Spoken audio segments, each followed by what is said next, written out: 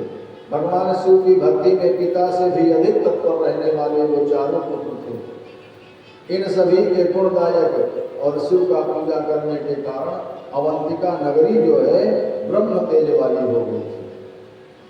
उसी समय रत्नमाल नाम के पर्वत पर दैत्यों का राजा जो दूषण है, दैत्यों का राजा दूषण नामक ब्रह्मा जी की तपस्या करके वरदान पाकर के देवताओं को कष्ट देने लगा। वह दुष्ट दैत्य संसार में वैदिक धर्मों का नाश करने लगा। तीर्थों में होने वाले धार्मिक कृत्यों को, धार्मिक पूजा पाठों को नष्ट करने लगा। अब एक समय वह दैत्य जो है, दूषण नाम का दैत्य, सेना लेकर के उसी अवंतिका नगरी में आया और चारों ओर से अवंतिका नगरी को घेर दिया और अपने 4 दैत्यों से कहा कि मैंने सभी देवों और दैत्यों के राजाओं को जीत लिया है और इन ब्राह्मणों से जाकर के कह दो कि ये भगवान शिव की पूजा छोड़ दें, वरना इनको बहुत कष्ट दिया जाएगा। दैत्याधिपति का आदेश पाकर के 4 दैत्य जाकर के नगर में चारों दिशाओं से अग्नि सदृश प्रदीप्त होने लगे और अवंती नगरी के प्राणी दैत्यों से पीड़ित होकर के उन शिव पूजा में तल्लीन ब्राह्मणों के पास जाकर के रक्षा की गुहार लगाते हैं, रक्षा की प्रार्थना करते हैं। चारों ब्राह्मण कहते हैं कि हे नगरवासियों, हमारे पास दैत्यों से युद्ध करने के लिए कोई हथियार नहीं है, न तो मेरे पास इतनी शक्ति ये है, परंतु हमारे भगवान भोलेनाथ इन दुष्टों से नगरवासियों की रक्षा करेंगे। हमें हमारे प्रभु पर विश्वास है, हमारे शिव पर विश्वास है। ऐसा कहा करके ब्राह्मण जो है धैर्य धारण करके पार्थिव पूजन करके शिव में ध्यान करके पूजन करने लगे। भगवान भोलेनाथ का ध्यान करके पार्थिव बना करके शिव का पूजन करने लगे। अब जब चारों पुत्र ब्राह्मण के चारों पुत्र भगवान शिव का पूजन करने लगे तो जो राक्षस गण आए थे, इनको मारो काटो, ये पूजन कर रहे हैं, इनके पूजन को नष्ट करो, ऐसा विचार करके उन ब्राह्मणों पर आक्रमण कर दिया है। और जैसे ही उन राक्षसों ने उन ब्राह्मणों पर आक्रमण किया है, उसी समय उसी पार्थिव से, जहाँ पर जो पार्थिव बना करके ब्राह्मण पूजा कर रहे हैं, उसी पार्थिव से महाभयंकर शब्द हुआ और इतना तगड़ा भयंकर गर्जना हुई और वहीं पर गड्ढा हो गया। और उस गड्ढे से महाकाल रूपी शिव जी ने विराट रूप धारण करके ओंकार मात्र से ही दूषण दैत्य की सेना को, दूषण दैत्य की सेना और अनुचरों सहित सभी सेना को भस्म कर दिया। दैत्यों का विनाश देख करके आकाश से पुष्प वर्षा होने लगी, दुंदुभियां बजने लगी और उस समय देवता गण जितने भी हैं भगवान शिव की स्तुति करने लगे, जितने भी ब्राह्मण हैं भगवान शिव की स्तुति करने लगे। प्रसन्नता छा गई, क्योंकि दूषण राक्षस दूषण के सैनिक मारे गए हैं, सभी भस्म हो गए हैं, सभी देवता भगवान भोले बाबा की स्तुति करने लगे हैं। आइए हम आप भी भगवान की स्तुति करते हैं। देवता गण बढ़िया भगवान की स्तुति कर रहे हैं, पुष्पों की वर्षा कर रहे हैं। तो भोलेनाथ तुम्हारी जय हो, भोलेनाथ तुम्हारी जय हो, भोलेनाथ तुम्हारी जय हो, भोलेनाथ तुम्हारी जय हो, अमरनाथ तुम्हारी जय हो, अमरनाथ तुम्हारी जय हो, महाकाल तुम्हारी जय हो, महाकाल तुम्हारी जय हो, सोमनाथ तुम्हारी जय हो, सोमनाथ तुम्हारी जय हो, भोलेनाथ तुम्हारी जय हो, भोलेनाथ तुम्हारी जय हो, शिव शंकर तुम्हारी जय हो, शिव शंकर तुम्हारी जय हो, भोले शंकर तुम्हारी जय हो, भोले शंकर तुम्हारी जय हो, दीनानाथ तुम्हारी जय हो, दीनानाथ तुम्हारी जय हो, उमानाथ तुम्हारी जय हो, उमानाथ तुम्हारी जय हो, भद्रेश्वर तुम्हारी जय हो, भद्रेश्वर तुम्हारी जय हो, भोलेनाथ तुम्हारी जय हो, भोलेनाथ तुम्हारी जय हो। भक्त भगवान भोलेनाथ की प्रार्थना करता है कि हे पुष्पों, साधक कहते हैं कि हे भक्तों मेरे भोले बाबा को अनाड़ी मत समझो, मेरे भोले बाबा बड़े दयालु हैं, अपने भक्तों का कल्याण करते हैं। साधक कहते हैं मेरे मेरे भोले बाबा को अनाड़ी मत समझो, मेरे भोले बाबा को अनाड़ी मत समझो, अनाड़ी मत समझो, खिलाड़ी मत समझो, अनाड़ी मत समझो, खिलाड़ी मत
खिलाड़ी मत समझो, अनाड़ी मत समझो, खिलाड़ी मत समझो। मेरे भोले बाबा को अनाड़ी मत समझो, मेरे भोले बाबा को अनाड़ी मत समझो। मेरे भोले बाबा के हाथों में डमरू, मेरे भोले बाबा के हाथों में डमरू। मेरे भोले बाबा के हाथों में डमरू, मेरे भोले बाबा के हाथों में डमरू। डमरू को देख के मातारी मत समझो, डमरू को देख के मातारी मत समझो। मेरे भोले बाबा को अनाड़ी मत समझो, मेरे भोले बाबा को अनाड़ी मत समझो। अनाड़ी मत समझो, खिलाड़ी मत समझो, अनाड़ी मत समझो, खिलाड़ी मत समझो। मेरे भोले बाबा को अनाड़ी मत समझो, मेरे भोले बाबा को अनाड़ी मत समझो।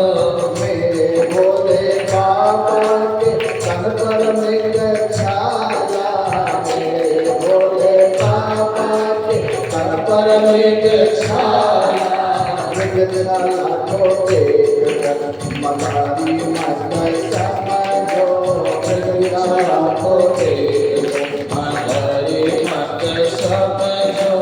मेरे भोले बाबा को अनाड़ी मत समझो, मेरे भोले बाबा को अनाड़ी मत समझो। अनाड़ी मत समझो, खिलाड़ी मत समझो, अनाड़ी मत समझो, खिलाड़ी मत समझो।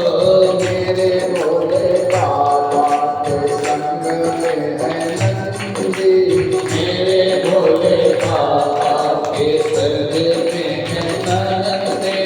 नंदी को देख कर शिकारी मत समझो, नंदी को देख के शिकारी मत समझो। शिकारी मत समझो, शिकारी मत समझो, शिकारी मत समझो, शिकारी मत समझो। मेरे भोले बाबा को अनाड़ी मत समझो, मेरे भोले बाबा को अनाड़ी मत समझो। अनाड़ी मत समझो, खिलाड़ी मत समझो, अनाड़ी मत समझो, खिलाड़ी मत समझो। मेरे भोले बाबा को अनाड़ी मत समझो, मेरे भोले बाबा को अनाड़ी मत समझो।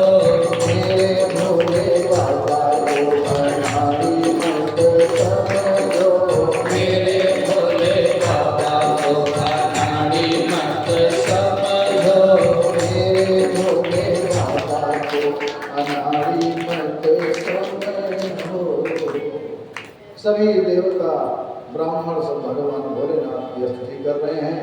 भगवान भोलेनाथ प्रसन्न हैं, और जब भगवान भोलेनाथ प्रसन्न है, भगवान भोलेनाथ को प्रसन्न देख करके सभी देवता और ब्राह्मण भगवान भोलेनाथ से कहते हैं कि हे बाबा, आपने जैसे इतनी बड़ी कृपा की है तो एक कृपा और करो, यह कृपा करो कि अब आप यहीं पर स्थिर हो जाओ। भगवान भोलेनाथ ने अपने भक्तों की बात को सुन करके वहीं पर स्थिर हो गए और महाकालेश्वर नाम से प्रसिद्ध हुए। बोलिए महाकालेश्वर ज्योतिर्लिंग की जय हो। जो भी भक्त मनुष्य जिस जिस कामनाओं से इस ज्योतिर्लिंग का दर्शन करते हैं उनकी सभी मनोकामनाएं पूर्ण होती हैं। बोलिए महाकालेश्वर ज्योतिर्लिंग की जय हो। अब ओंकारेश्वर ज्योतिर्लिंग की कथा आती है। एक समय नारद जी ने गौकर्ण महेश्वर नामक शिव के समीप जाकर के सेवा की, फिर विंध्याचल पर्वत पर जाकर के पूजा की है। विंध्याचल पर्वत कहता है कि मैं सब प्रकार से समृद्धशाली हूँ। सुनकर के नारद जी ने निश्वास ली। विंध्याचल कहता है कि आपने मेरे में क्या न्यूनता देखी जो निश्वास ली है। नारद जी कहते हैं कि वैसे तो सब ठीक है, परंतु सुमेर पर्वत जो है वह आपसे भी ऊंचा है। नारद जी विंध्याचल पर्वत से कहते हैं कि हे विंध्याचल, सुमेर पर्वत आपसे भी ऊंचा है। विंध्याचल सोचने लगा कि मुझे धिक्कार है, मेरे जीवन को धिक्कार है। मन में धारणा की कि यद्यपि जग दारुण दुख नाना, सब ते कठिन जाति यौवन। अब मैं भगवान भोलेनाथ विश्वेश्वर महादेव की पूजा करूंगा, भगवान शिव की पूजा करूंगा, आराधना करूंगा, तपस्या करूंगा। और तपस्या के बल में बहुत प्रबलता है, तपस्या के बल पर सब कुछ सिद्ध होने वाला है। ऐसा निश्चय करके जहाँ ओंकार शिव स्थित थे वहाँ पर पार्थिव लिंग बना करके 6 महीने तक शिव की आराधना करता रहा। और अंत में शिव जी तपस्या से प्रसन्न होकर के प्रकट हुए हैं और वरदान मांगने के लिए कहा है। विंध्याचल कहता है कि हे प्रभु, मनोवांछित कार्य करने की क्षमता प्रदान करो। हे बाबा, आप मुझे ऐसी शक्ति दो कि मैं जो चाहूँ वही कर डालूँ। मुझे मनोवांछित कार्य करने की शक्ति प्रदान करो। अब शिव जी विचार कर रहे हैं कि अगर मैं इसे वरदान दे देता हूँ तो यह वरदान का प्रयोग दूसरों को कष्ट देने के लिए करेगा। शिव जी कहते हैं फिर भी विचार करके कि हे भक्त, जैसी तुम्हारी इच्छा हो वैसा करना। उसी समय देवताओं और ऋषियों ने भोलेनाथ से कहा कि हे भोलेनाथ, अब आपने जैसे विंध्याचल पर कृपा की है, अब आप यहीं पर स्थित होकर के संसार का मंगल करिए प्रभु। शिव जी वहीं स्थित हो गए और वहाँ ओंकार लिंग था, उसे 2 रूपों में किया। वह सदा शिव जी ओंकार प्रणव नाम वाले हुए, पार्थिव लिंग वाले शिव जी परमेश्वर नाम से प्रसिद्ध हुए और दोनों ज्योतिर्लिंग भक्तों को अभीष्ट फल देने वाले हुए। सभी देवता और ऋषि भगवान शिव की पूजा करके अपने अपने स्थान को चले गए। विंध्याचल भी वरदान पा करके प्रसन्न रहने लगा। जो भी प्राणी यहाँ आकर के शिव का पूजन करते हैं, अर्चन करते हैं, वंदन करते हैं, उसे गर्भावास का दुख नहीं झेलना पड़ता है। बोलिए ओंकारेश्वर ज्योतिर्लिंग की जय हो। अब श्री केदारेश्वर ज्योतिर्लिंग की कथा आती है। कहते हैं कि एक समय नर नारायण भगवान विष्णु के अवतार हैं। उन्होंने भरतखंड के बद्रिकाश्रम में जाकर के अनेक वर्षों तक भगवान शिव की कठोर आराधना की।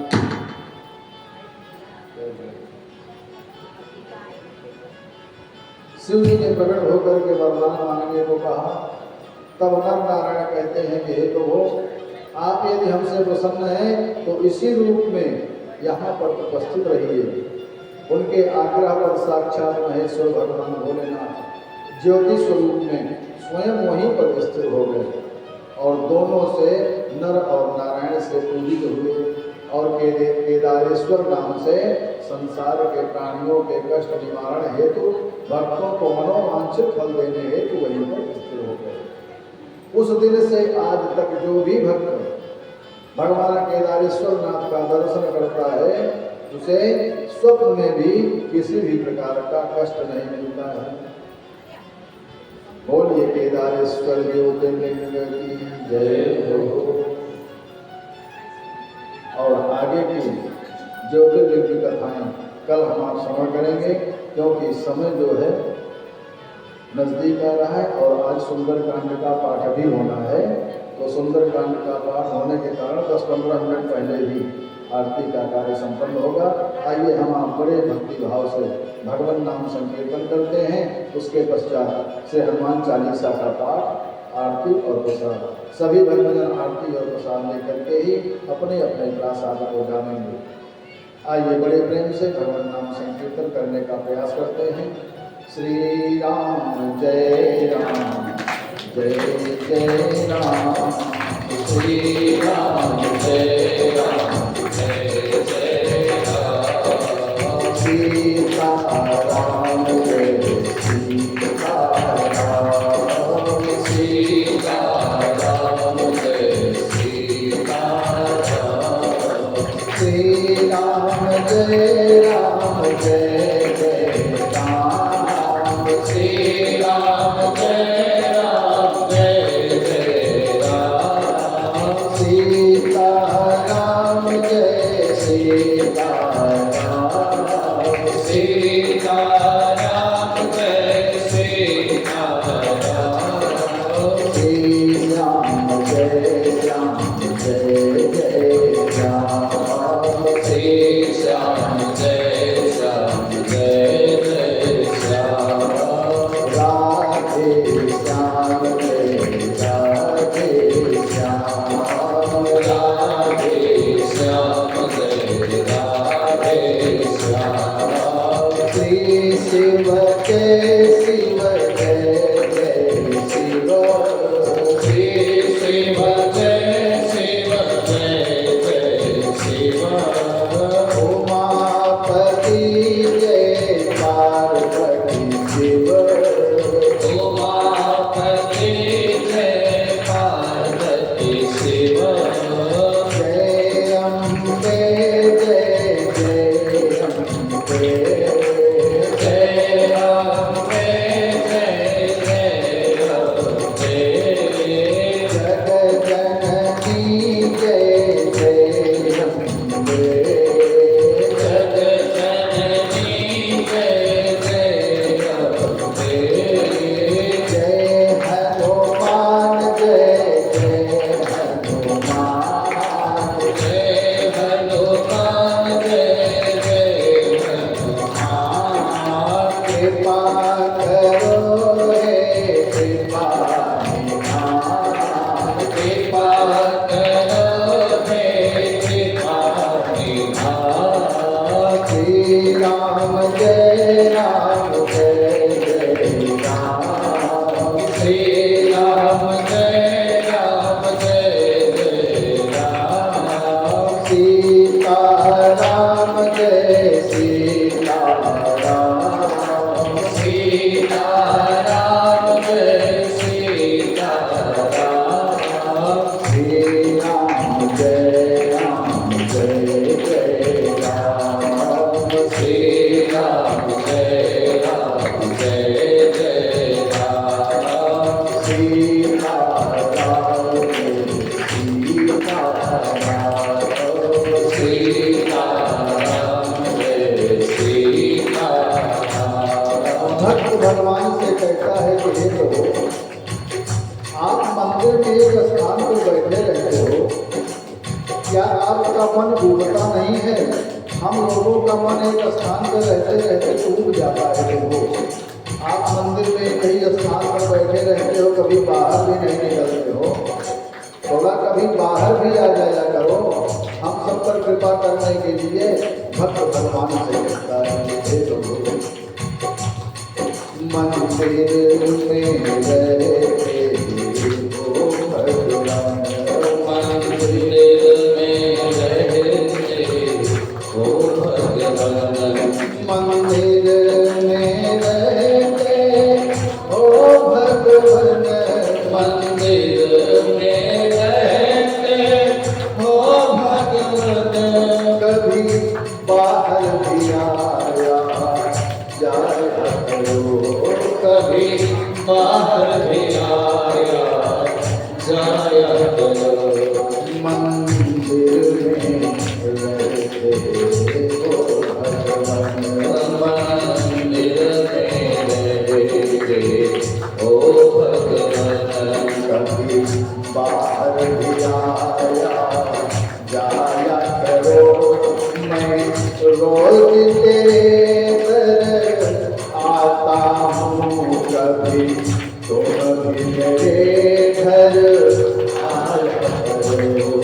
मैं रोज तेरे घर आता हूँ कभी तुम भी मेरे घर आया करो मंदिर में रहते वो भगवान कभी बाहर भी आया जाया करो। मैं रोज तेरे घर आता हूँ, कभी तुम भी मेरे घर आया करो।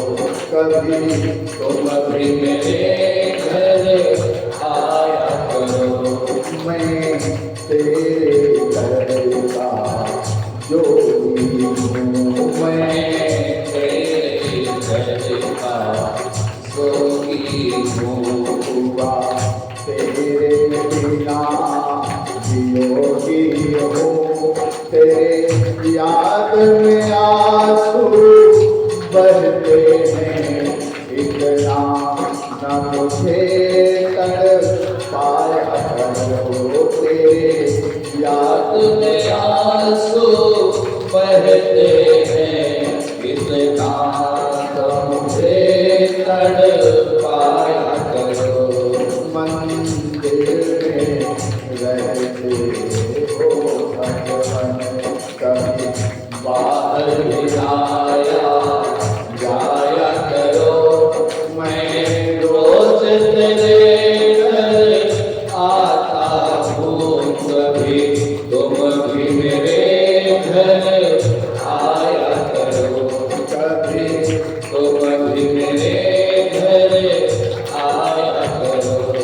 आते क्यों मेरे नजदीक नहीं, आते क्यों मेरे नजदीक नहीं। इतना तो सताना ठीक नहीं, मैं दिल से तुमको चाहता हूँ। कभी तुम भी मुझे अपनाया करो। मैं दिल से तुमको चाहता हूँ, कभी तुम भी मुझे अपनाया करो। मंदिर में रहते हो भगवान कभी बाहर भी आया जाया करो। मैं रोज तेरे घर आता हूँ, कभी तुम भी मेरे घर आया करो। कभी तुम भी मेरे घर आया करो। मैं दीन हूँ दीनानाथ हो तुम, मैं दीन हूँ दीनानाथ हो तुम। सुख दुख में सबके साथ हो तुम, मैं दीन हूँ दीनानाथ हो तुम। सुख दुख में सबके साथ हो तुम। मिलने की चाह खामोश करी, मिलने की चाह खामोश करे। कभी तुम भी मिलाया करो। मंदिर में रहते हो भगवान कभी बाहर भी आया जाया करो। मैं रोज तेरे घर आता हूँ, कभी तुम भी मेरे घर आया करो। कभी तुम भी मेरे घर आया करो। कभी तुम भी मेरे घर आया करो। कभी तुम भी मेरे घर आया करो। श्री राम जय राम जय जय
जय हो। बोलिए श्री शिव शक्ति नारायण महायज्ञ की जय हो। बोलिए अपने अपने माता पिता की जय हो। बोलिए पितृ देवता की जय हो। बोलिए कुल देवता की जय हो। बोलिए कथा में आए हुए सभी प्रत्यक्ष एवं अप्रत्यक्ष श्रोताओं की जय हो।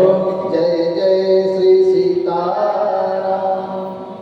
आइए बड़े प्रेम से हम सभी भक्त एक साथ से हनुमान चालीसा का पाठ करते हैं। जहाँ तक आवाज पहुँच रही है ध्वनि विस्तारक यंत्र के माध्यम से सभी भक्तों से निवेदन है जो जहाँ पर है वहीं से श्री हनुमान चालीसा का पाठ करें। अपने मन को श्री हनुमान जी के चरणों में लगा करके श्री हनुमान चालीसा का पाठ करें और अपने जीवन को धन्य बनाएं। आइए बड़े प्रेम से जय जय जय हनुमान गोसाई कृपा करहु गुरुदेव की नाई। जय जय जय हनुमान गोसाई कृपा करो गुरुदेव की नाई। जय जय जय हनुमान गोसाई कृपा करो गुरुदेव की नाई। श्री गुरुचरण सरोज नगर निज मन मुकुर सुधारे।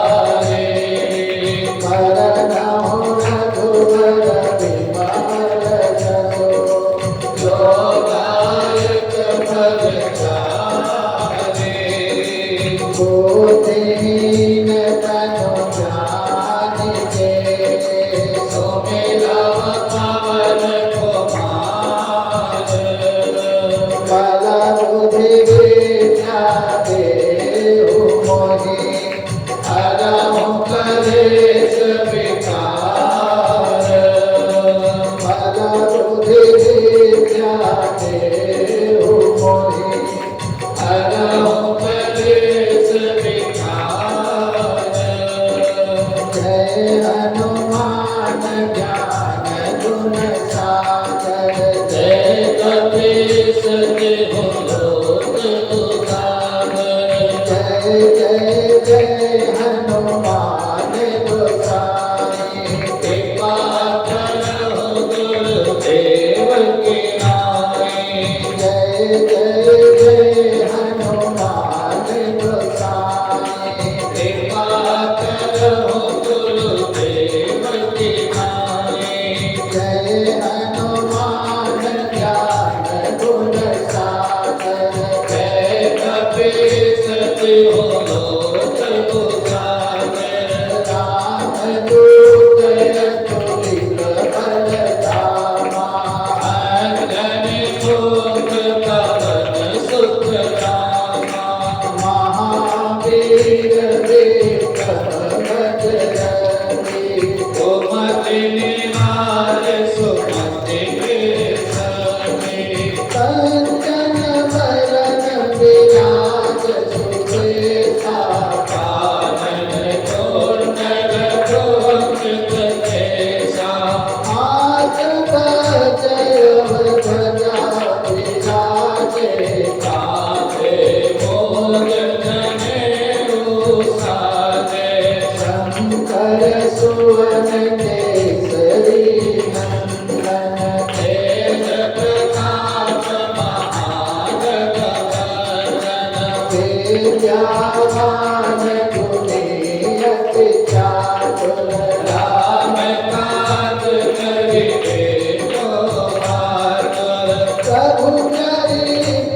जस गावे रस कहीं श्रीमति कंठ लगावे संतानिक महवारी मुनीसा नारद सारद सहित अहिसा जब कुबेर दिगपाल जहाते कवि कोविद कहीं सके कहाते तुम उपकार सुधीर वही कीना राम मिलाए राज बदलीना तुम्हारो मंत्र विधि सदमाना लंकेश्वर भय सब जग जाना योग साथ जोगन भगवानो वेद बताहि मधुर फल जानो प्रभु मोदिका मेरी मुख माही जल दिलागे गए अचरज जाहि दुर्गम काज जगत के देते सुगमय भोजा तुम्हारे कहते राम दुआरे तुम रखवारे हो तनया क्या बिनु मैं काले सब सुख लहर तुम्हारी शरणा तुम रक्षक काहू को जयना आपन तेज समारो आप दीन हो लोक हांगते कापे भूत पिशाच निकट नहीं आवे महावीर जब नाम सुनावे नासे रोग हरे सब पीरा जपत निरंतर हनुमत वीरा संकट के हनुमान छुड़ावे मन तम वचन ध्यान जो गावे सब कर नाम तपस्वी राजा इनके काज सकल तुम साजा और मनोरथ जो कोई नावे सोई अमित जीवन फल पावे चारों जुग पर ताप तुम्हारा है प्रसिद्ध जगत उजियारा साधु संत के तुम रखवारे असुर निकंदन राम दुलारे अष्ट सिद्धि नवनिधि के दाता बस भर दीन जानकी माता राम रसायन तुम्हारे पासा सदा रहो रघुपति के पासा तुम्हारे भजन राम को पावे जन्म जन्म के दुख विसरावे अंत काल रघुबर पुर जाए जहाँ जन्म हरि भक्त कहाए और देवता कीर्तन धरे हनुमत से सर्व सुख करई संकट कट मिटे सब पीरा जो सुमिरै हनुमत बल धीरा जय जय जय हनुमान गोसाई कृपा करो गुरुदेव की नाई जो सत बार पाठ कर कोई जो कहीं बंद महासुख होए जो यह पढ़े हनुमान चालीसा होई सिद्धि साखी गौरी सा तुलसीदास सदा हरि चेरा की जय नाथ है जय महादेवा जय जय जय हनुमान गोसाई कृपा करम गुरुदेव की नाई जय जय जय हनुमान गोसाई कृपा करम गुरुदेव की नाई पवन तनय संकट हरन मंगल मूर्ति रूप राम लखन सीता सहित हृदय बसहु सुरभूप राम लखन सीता सहित हृदय बसहु सुरभूप जय जय जय हनुमान गोसाई कृपा करहु गुरुदेव के नाई पवन सुत कठिन जग माहि जो नहीं होए तात तुम खाई मोरे तुम प्रभु गुरु माता जाऊं वहाँ चिकत जल जाता आशुतोष तुम अवधर जानी आरत हरहु दीन जन जानी तेरी पूज पद कमल तुम्हारे सुर नर मुनि सब होहि सुखाए मोरि सुनाई सो सब भाति जासु कृपा नहीं कृपा बधाती जय जय जय हनुमान गोसाई कृपा करहु गुरुदेव के नाई जय जय जय हनुमान गोसाई कृपा करहु गुरुदेव के नाई बोलिए गुरुदेव भगवान की जय हो बोलिए हनुमान जी महाराज की जय हो जय जय श्री सीताराम।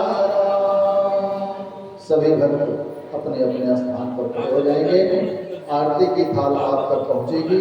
2 से 3 बार आरती करके आरती की थाल अपने बगल वाले भक्त को प्रदान करेंगे, जिससे कि सभी को आरती करने का शुभ अवसर प्राप्त हो सके।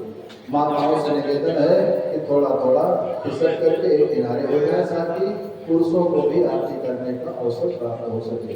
और एक निवेदन आप सबसे और है कि आरती की थाल जब आपके बीच में जाती है, तो आरती की थाल जब तक यहाँ वापस न आ जाए, मंत्र पुष्पांजलि जब तक न हो जाए, आप लोग आरती न लिया करिए। आरती की थाल जब आपके बीच में जाती है, तो आरती करके जब दूसरे को आरती की थाल प्रदान करते हैं, तो आरती लेने लगते हैं आप लोग। आरती उस समय नहीं लेना है। आरती की थाल वापस आ जाए, यहाँ पर मंत्र पुष्पांजलि हो जाए, फिर आरती की थाल आपके बीच में जाएगी, तब आप लोग आरती लिया करिए। आरती की थाल सिर्फ आरती करने के लिए जाती है आप लोगों के बीच में। आइए बड़े प्रेम से हरि ओम देवं प्रज्वाल्य आमदगो हविः प्रजननं नयनस्तन सवेदो सर्वगणगो सस्तये आत्मसनि प्रजासनि पशुसनि लोकसनि भयसनि अग्निः प्रजा बहुलां मेघनो तन्नं पयोरेतो असमा सुगन्धा मन में बसा कर तेरी मूर्ति उतारो है भोले तेरी आरती। मन में बसा कर तेरी मूर्ति उतारो है भोले तेरी आरती मन में बसा कर तेरी मूर्ति उतारो है भोले तेरी आरती। मन में बसा कर तेरी मूर्ति उतारो है भोले तेरी आरती करुणा करो कष्ट हरो ज्ञान दो भगवान। भाव में फंसी नाव मेरी पार दो भगवान। करुणा करो कष्ट हरो ज्ञान दो भगवान भाव में फंसी नाव मेरी पार दो भगवान शरण की दवा तुम्हारे पास है। दर्द की दवा तुम्हारे पास है जिंदगी दया की भीख मांगती।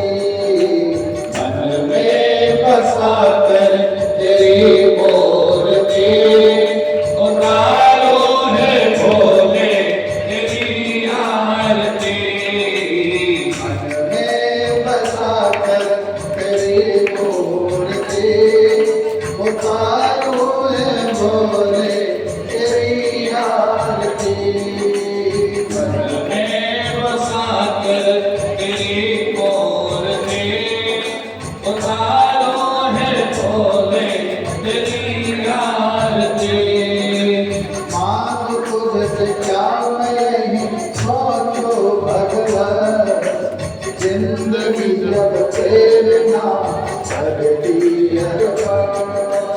मांग तुझसे क्या मैं यही सोचूं भगवान, जिंदगी जब तेरे नाम कर दी अर्पण। सब कुछ तेरा कुछ नहीं मेरा, सब कुछ तेरा कुछ नहीं मेरा। चिंता है प्रभु आपको संसार की। मन में बसा कर तेरी मूर्ति, उतारो है भोले तेरी आरती। मन में बसा कर तेरी मूर्ति, उतारो है प्रभुवर तेरी आरती। मन में बसा कर तेरी मूर्ति, उतारो है प्रभु जी तेरी आरती। वेद तेरी महिमा गाय सत्य करे ध्यान, नारद गुण गान करे छेद विलासान। वेद तेरी महिमा गाए सत्य करे ध्यान, नारद गुण गान करे छेद विलासान। भक्त तेरे पास करते हैं पुकार, भक्त तेरे पार करते हैं पुकार। पास भक्त गाए सब तेरी आरती। मन में बसा कर तेरी मूर्ति, उतारो है प्रभु जी तेरी आरती। मन में बसा कर तेरी आरती। मन में बसा कर तेरी मूर्ति, उतारो है भोले तेरी आरती। उतारो है भोले तेरी आरती। जय हो जय भद्रकाली मैया, आरती तुम्हारी। जय हो जय भद्रकाली मैया, आरती तुम्हारी। अतुलित तेज बदन पर सोए, तीन लोक उजियारा है। भक्तों की कल्याण करैया, आरती तुम्हारी।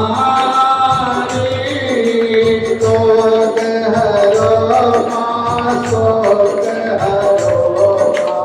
शत्रु से बचाओ, विजय करो माँ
अंजनी दुलारे हनुमान रसिया जय जय अंजनी दुलारे हनुमान रसिया हनुमान रसिया बलवान रसिया हनुमान रसिया बलवान रसिया जय जय अंजनी दुलारे हनुमान रसिया जय जय अंजनी दुलारे हनुमान रसिया सोहे नभ कलंकु मानो इंद्र धनु चूर सोहे सोहे जता बलधारी हनुमान रसिया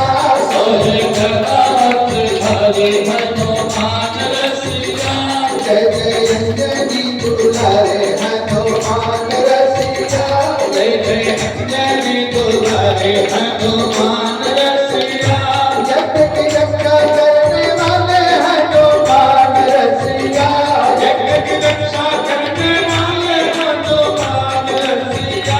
सबके संकट हरने वाले हनुमान रसिया सबके संकट हरने वाले हनुमान रसिया जय जय अंजनी दुलारे हनुमान रसिया जय जय अंजनी दुलारे हनुमान रसिया चाहे बिगड़ी बनाओ चाहे गड़ी को हंसाओ चाहे बिगड़ी बनाओ चाहे गले को हंसाओ चाहे बिगड़ी बनाओ चाहे गड़ी को हंसाओ चाहे बिगड़ी बनाओ चाहे गले को हंसाओ दोनों हाथ में जय हो दोनों हाथ में मुझे दोनों हाथ है तुम्हारे हनुमान रसिया दोनों हाथ है तुम्हारे हनुमान रसिया जय जय अंजनी दुलारे हनुमान रसिया जय जय अंजनी दुलारे हनुमान रसिया कर्पूर गौरम करुण